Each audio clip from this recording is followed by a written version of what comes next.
La globalización es un método de pensamiento que surgió a finales del siglo XX y bueno, continúa en estos últimos 30 o 40 años y la antiglobalización es totalmente opuesto, aunque sus postulados son contrarios a la globalización, pero imponiendo ellos sus propios postulados. Así que al final son dos organizaciones que sí que son totalmente diferentes, pero que lo que quieren es intereses opuestos, pero para unos cuantos, es decir, para 5 personas, que es con lo que normalmente dirigen la gran mayoría de las empresas o instituciones públicas o privadas. El término globalización está relacionado con el capitalismo de finales del siglo XX y principios del siglo XXI. Se trata de un fenómeno histórico que se ha plasmado en la interdependencia económica de la práctica totalidad de los países de la Tierra. La globalización está en los ámbitos financieros o productivos, pero también en la sociedad, en la política y en la cultura. El globalismo, la globalización en sí es un término que apareció a finales del siglo XX, principios del siglo XXI, y que el objetivo es que sea una interdependencia económica de todos los países del planeta. De ahí que normalmente los ámbitos más destacados sean los financieros o productivos, pero bueno, también afecta a la sociedad, a la cultura, a la política. El aumento exponencial de los flujos financieros internacionales muy por encima de los intercambios de bienes y de servicios. Las inversiones directas de capital en el exterior y las bolsas son los principales centros económicos de la globalización.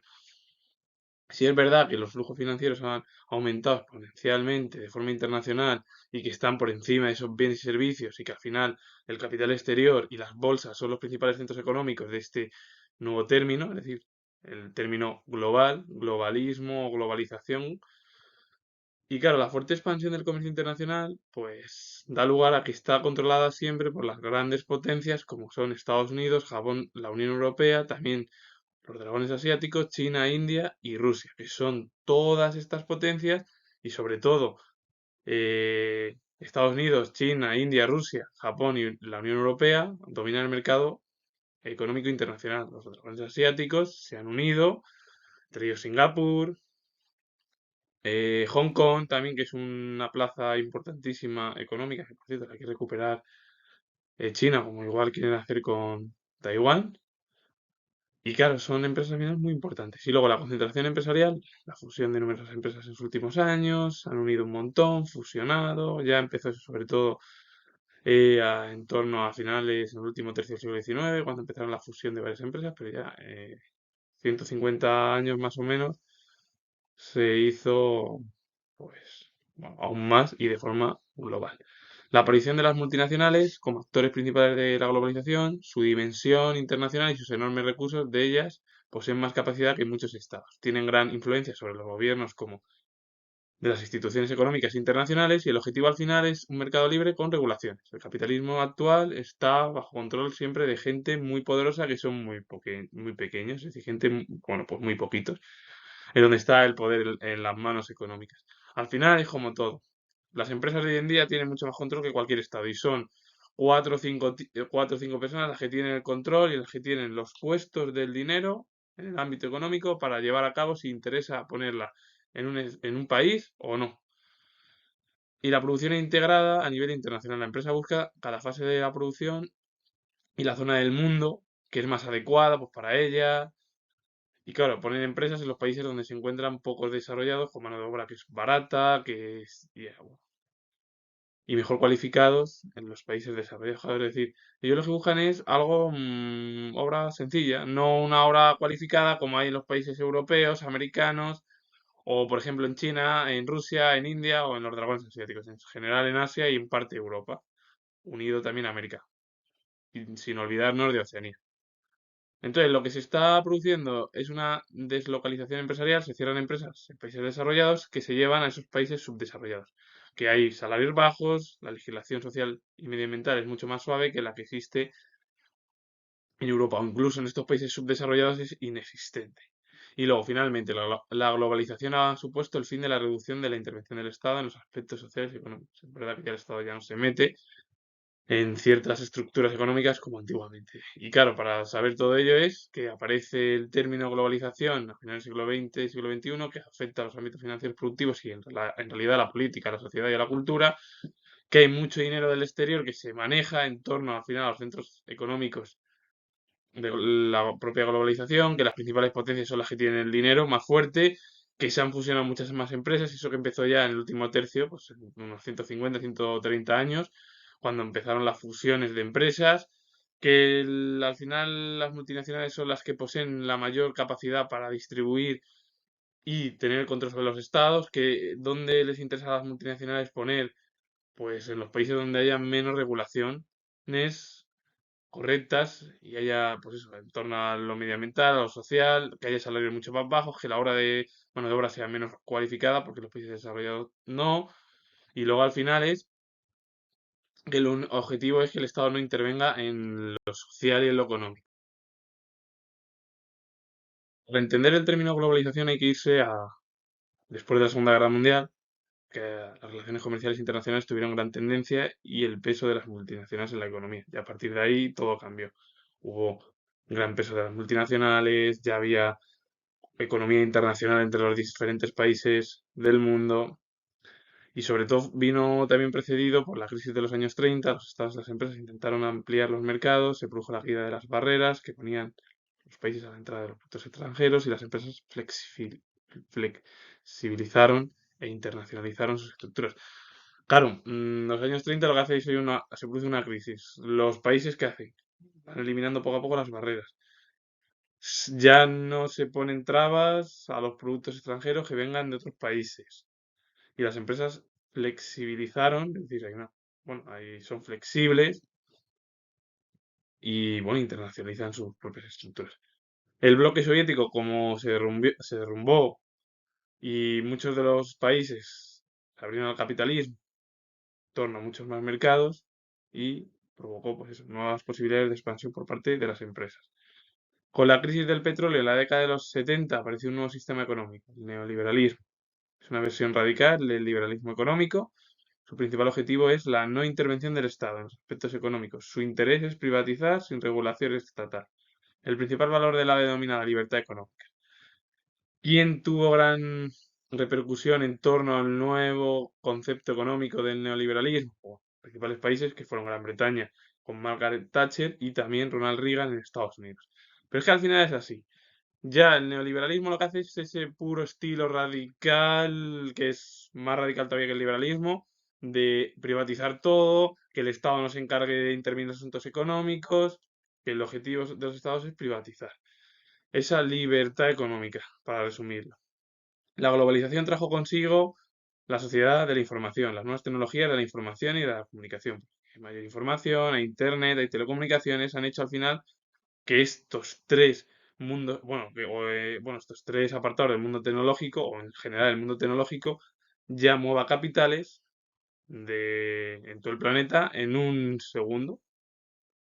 Sin esta tecnología no hubiera sido posible. Es decir, que ya cualquier país toca un botón y ya está el capital a lo mejor para allá, para el país que interese. Por ejemplo, la Unión Europea a lo mejor hacia Estados Unidos o Japón hacia Estados Unidos, o Japón hacia Europa, etcétera, etcétera. Y luego la liberalización de los mercados financieros que han facilitado la entrada y salida de capitales y de políticas de eliminación de barreras, también han favorecido la venta de productos a nivel mundial sin aranceles. Esto ha sido posible gracias a la negociación en el seno de la Organización Mundial del Comercio. Claro, ya se produce una liberalización de los mercados, se facilita que entren, salgan capitales y también políticas en torno a que se eliminan las barreras, pues eso provoca que no haya aranceles y que los productos entren de forma pues, más sencilla que anteriormente. ¿Qué es esto? Al final ha sido por la Organización Mundial del Comercio, con sus negociaciones en el seno, etcétera, etcétera, y al final entre ellas. Pero vamos, que para resumir esto y explicarlo es que la economía después de la Segunda Guerra Mundial ya se internacionaliza, que tiene gran peso las multinacionales, que en los años 30 con la crisis se empieza a abrir y ya se quitan los aranceles, que hay las empresas se convierten, se convierten más flexibles, se internacionalizan las estructuras, el comunismo se derrumba y el capitalismo abre en los nuevos países donde aparece nuevas posibilidades de expansión y nuevos mercados por parte de las multinacionales, que el neoliberalismo es una política mucho más fuerte que el liberalismo, que el objetivo es no intervenir en el Estado, que es privatizar, y Estados Unidos y Gran Bretaña fueron los principales países que realizaron estas políticas. Y luego las tecnologías han sido lo que han abierto a que en segundos se traslade un capital de un país a otro. Y luego liberalizar los mercados es lo que produce que si tú quitas barreras, permites salidas y entradas al final de capital en cualquier país y favoreces encima que los aranceles ya no se usen o no existan, eso es lo que dio lugar a que la OMC, pues, en su seno, pues negociase con los diferentes estados, multinacionales, etcétera, etcétera, etcétera. Y eso es lo que abrió mucho a un comercio ya internacional que es hoy en día el que se depende en estos últimos 40 años. Y a partir de la década de los 80 se configuró una etapa de fuerte crecimiento económico planetario que ha llegado hasta nuestros días. La cifra de todas las variables económicas, comercio, inversión, finanzas, PIB, etcétera, mostraron una progresión de aceleración que solamente se dio en estas magnitudes durante la etapa de expansión de los años 50 y 60 del siglo XX. Es decir, que en los 80 ha habido un crecimiento radical y muy fuerte en torno a la economía, al comercio, bueno, bueno, dentro del ámbito económico, que es el comercio, la inversión, las finanzas, el PIB, que esto ya viene detrás porque en los años 50 y 60 del siglo XX se produjo esa expansión, es decir, que el crecimiento económico no viene de hace 40 años, es verdad, que la globalización sí, 40 más o menos, pero ese crecimiento económico de muchos países se produjo en torno a los años 50 y 60 del siglo XX, es decir, estamos hablando después de la Segunda Guerra Mundial. Y claro, se ha producido un aumento de la riqueza mundial en las últimas décadas. Ha habido grandes avances socioeconómicos generales destacables en sanidad y educación, pero que todavía queda mucho en sanidad y en educación, porque luego pasan las pandemias y no sabemos o no saben los estados cómo reaccionar y la única solución es al final las estructuras de la época medieval, es decir, confinamientos, si usted está contagiado no se acerque a nadie, confínese, no vaya al trabajo, etcétera, etcétera. Entonces lo que tenemos que hacer es tener una sanidad universal para evitar cualquier problema si queremos viajar a cualquier lado, cualquier ciudadano. Es verdad que va a haber trabas, como todo en la vida. Y los beneficios de la globalización no se han repartido de forma equitativa. La globalización sí se ha creado, pero ¿quién se beneficia? Un porcentaje muy pequeño. Hay grandes desigualdades entre los países ricos, los países más pobres, que son los subdesarrollados, y en los países ricos, en las últimas 4 décadas, la renta en 20 de ellos creció un 300% y en los países pobres solo ha crecido un 26%. Y bueno, las líneas telefónicas, hablando de que los países ricos creció o ha crecido un 74%, tú lo ves en los países pobres y solo un 1,5%. Al igual que los países ricos consumen un 58% de energía mundial y solo 20 de los países pobres, es decir, 20 de ellos, es decir, 20 países ricos consumen el 58% de la energía mundial, es decir, más de la mitad, casi el 60%. Y tú ves a 20 países pobres que solo consumen el 4%. Los países ricos han obtenido mayores beneficios y las empresas económicas internacionales han salido beneficiadas con la globalización. Los países desarrollados han encontrado nuevos mercados para la venta de sus productos. No hay barreras aduaneras como consecuencia de las políticas porque son liberalizadoras. eh, y luego encima los países ricos tienen alta tecnología, alta productividad y eficacia económica. Y es lo que ha producido al final la conquista de ellos en los mercados de los países subdesarrollados, aunque han beneficiado a ambas partes. Es verdad que los países ricos han obtenido ingresos, pero a costa de los países más pobres. Aparte de que sí, los países más pobres se han beneficiado algo, porque no se han beneficiado mucho. Los países subdesarrollados son los exportadores de materias primas hacia los países ricos y de ensambladores de productos manufacturados con bajo valor añadido. El sector primario era la principal fuente de los países subdesarrollados, pero se lo ha eliminado. La globalización no ha beneficiado a estos estados. Bueno, claro, si países en África, Oriente Medio y América Latina continúa la pobreza, otros como China e India y los dragones asiáticos se han postulado ya como candidatos a tener mayor poder dentro de la globalización. Ya hay ejemplos de que en África hay mucho problema.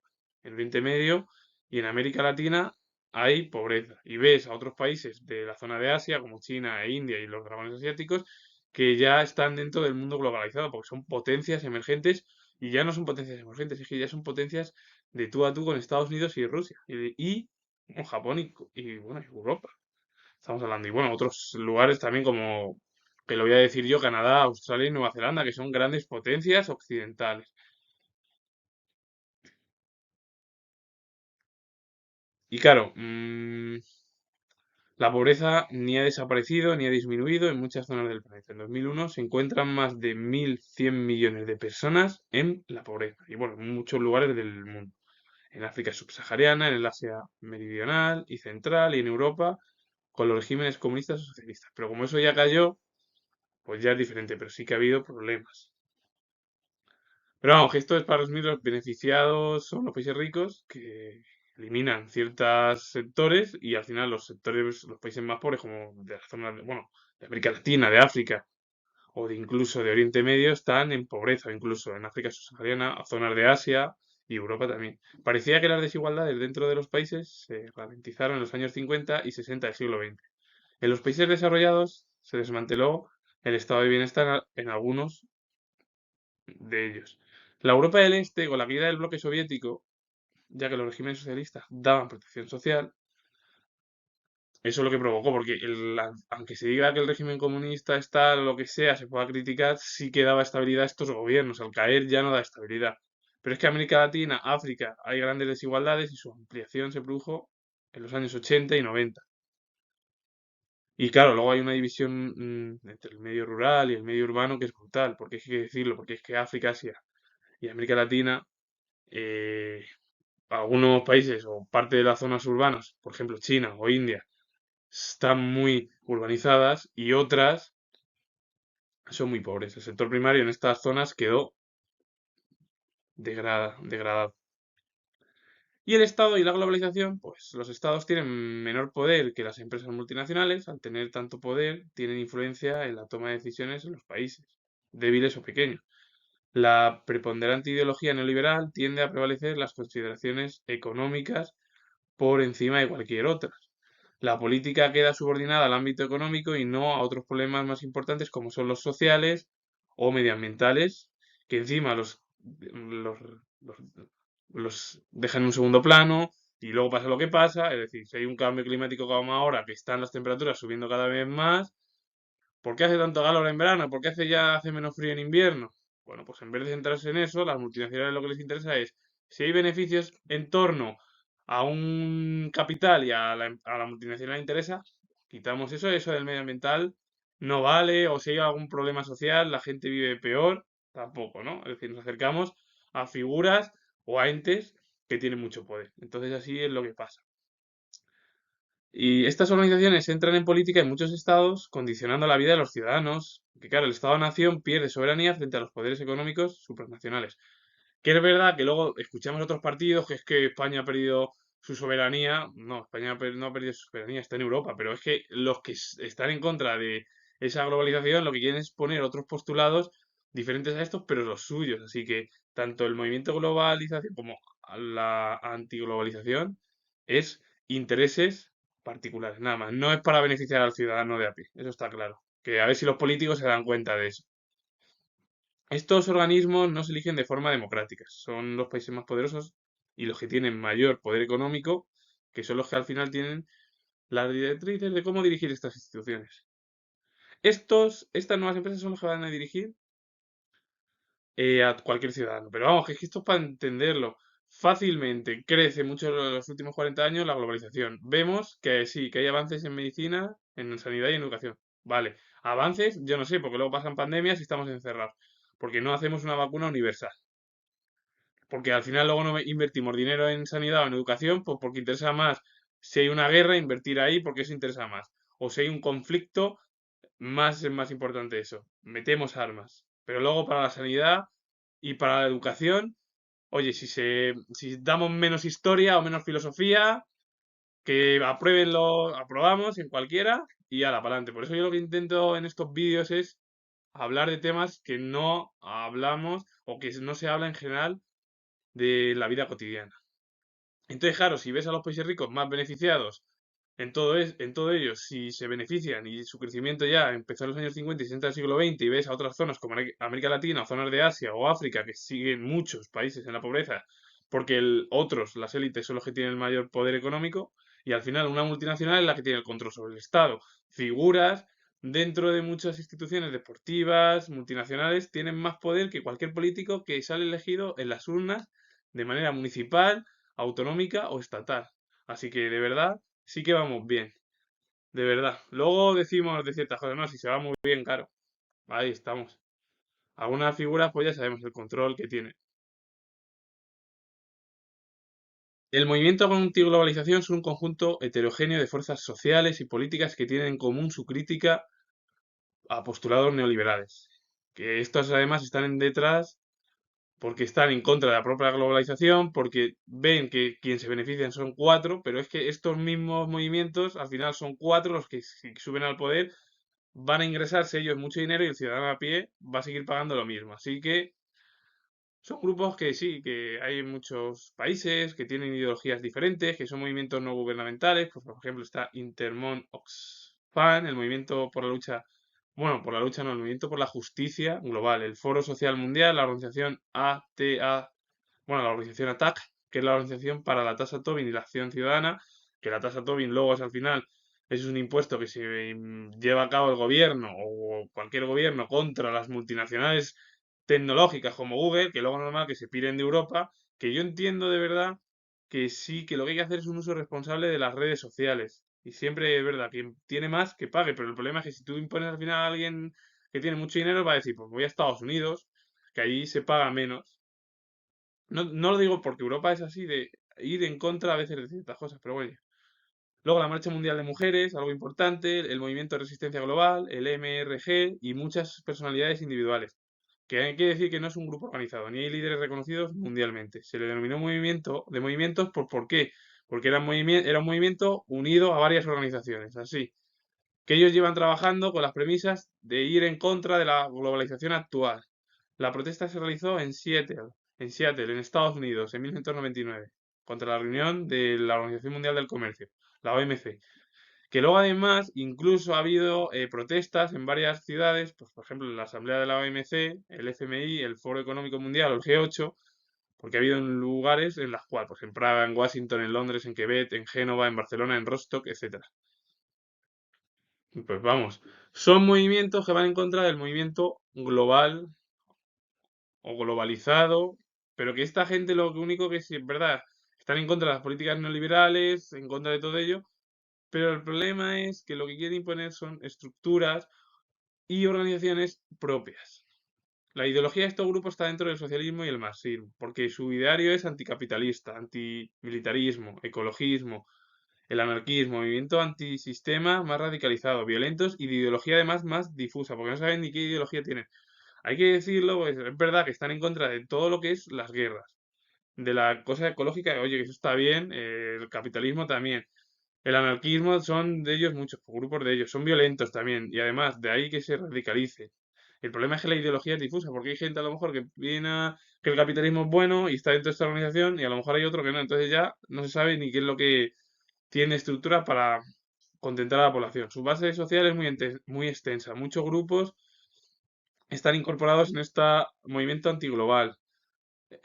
Son también algunos que son más radicales. El problema que pasa que sí que han ampliado la base en torno a los jóvenes, a los obreros, al campesinado y a grupos cristianos y a muchos sobre todo, pues ha dado lugar a estos movimientos que ha movilizado a más personas y los sindicatos de la izquierda tradicional también. Eso es lo que han hecho. Cada novedad es el uso de las nuevas tecnologías y concretamente Internet. Este grupo antiglobalización ha aprovechado estas circunstancias, la tecnología que es mucho más potente que hace 40 años o hace tiempo. Esta herramienta ha dado em, utilidad al final a tecnologías con el objeto, al final su objetivo en sí es difundir sus ideas a miembros y al resto de la población. ¿Por qué se utilizan las web? Pues para intentar decir, no, es que hay que hacer esto porque estas figuras te van a quitar el dinero y si estas figuras son malas, nosotros somos buenos, pero en realidad lo que van a hacer estos es lo mismo. Poner cuatro personas que tengan un capital muy fuerte y el resto del ciudadano anda. Y a lo mejor pagando impuestos. Las páginas web es el elemento que les ayuda mucho para combatir esta globalización, uno de los instrumentos además que han contribuido a crearlas ellos mismos y el análisis de sus propuestas permite conocer mejor este movimiento sin olvidar la heterogeneidad, bueno, que complica mucho también esa generalización. Un grupo partidario de una globalización alternativa, más que llamarles movimientos antiglobalización o sí, antiglobalizadores. Es un movimiento, es una globalización alternativa. La que existe no les gusta. Estos lo que quieren es otra globalización de forma alternativa, que los ricos paguen mucho y los pobres paguen poco. Pero entonces, el modelo de globalización que reclaman en algunos aspectos, pues ellos quieren más democracia y política sobre la economía. Es verdad, pero en las instituciones, claro. Su objetivo es que los organismos económicos internacionales sean transparentes y su déficit democrático. Es al final lo que piden ellos, porque ven que quieren que haya transparencia en las empresas, en los gobiernos, porque ven que hay una democracia con déficit en estas organizaciones. Ellos lo que quieren es ayudas a los países desarrollados a través de políticas. Y luego el respeto a los derechos de género en todo el planeta. El respeto por el medio ambiente también, el respeto por la economía, pero respetan la economía, pero lo que quieren es por encima es el medio ambiente. Lo que quieren es en sí, para resumirlo, este movimiento antiglobalización es un movimiento sostenible, en contra de quien cuatro tíos se beneficien. Que al final es un movimiento global de ellos, pero a la inversa y con sus propios postulados. Su crítica no va dirigida a la globalización, sino al modelo actual que se ha aplicado. Ya lo tenemos ahí. Para ello se han producido ciertos beneficios, sobre todo para los países desarrollados y las empresas multinacionales. Y ha habido un mayor número de perjudicados. Ellos lo que quieren es una globalización diferente, pero que los países ricos no sean los más beneficiados, que sean los países más pobres, que son los que se les tienen más perjuicios, porque están más perjudicados, porque se benefician poco. Para plasmar sus críticas y elaborar propuestas, algunos grupos partidarios de una globalización alternativa crearon el Fondo Social Mundial.